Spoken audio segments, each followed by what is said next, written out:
ରାକ୍ଷୀ ରାକ୍ଷୀ ମାତ୍ର ଗୋଟିଏ ସୂତାର ବନ୍ଧନ ନୁହେଁ, ଏହା ହେଉଛି ହୃଦୟର ଏକ ପ୍ରତିଜ୍ଞା, ସୁରକ୍ଷାର, ସ୍ନେହର, ସହଚରିତ୍ୱର ଏକ ନୀରବ ପ୍ରେମ, ଯାହା କେବେ ଶବ୍ଦରେ ବୁଣି ହେବ ନାହିଁ।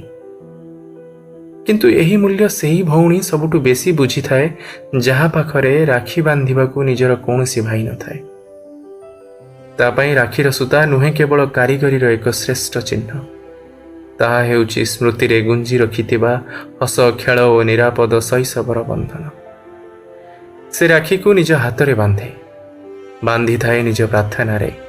ସେ ଖୋଜି ନେଉଥାଏ ଭାଇର ପ୍ରତିଛାୟା ଜୀବନର କେଉଁଠି ନା କେଉଁ କୋଣରେ, କେବେ ପ୍ରଭୁ ଜଗନ୍ନାଥଙ୍କ ନୀଳାଚଳୀୟ ଆଲିଙ୍ଗନରେ, ତ କେବେ ସ୍ନେହମୟ ପିତାଙ୍କ ସୁରକ୍ଷାରେ।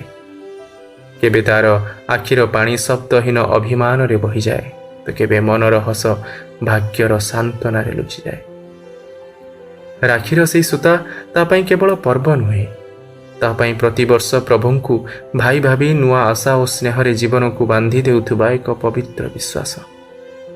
ହୃଦୟରେ ବାନ୍ଧି ରଖିଥିବା ଭାଇର ପ୍ରତିଶ୍ରୁତି ନୁହେଁ, ସେ ଅକୁହା ଜଗାର ଅକୁହା ଆଶୀର୍ବାଦର ବିଶ୍ୱାସ। ମୋତେ ଲାଗେ ରାକ୍ଷୀ ତାର ସତ୍ୟ ମହତ୍ଵ ସେତେବେଳେ ପାଏ ଯେତେବେଳେ ଭାଇ ନଥାଇ ମଧ୍ୟ ଭାଇପଣ ମନରେ ବଞ୍ଚିଥାଏ, ବିନା ରାକ୍ଷୀରେ ମଧ୍ୟ ସୁରକ୍ଷାର ବଳୟ ପାଲଟି ଯାଇଥାଏ।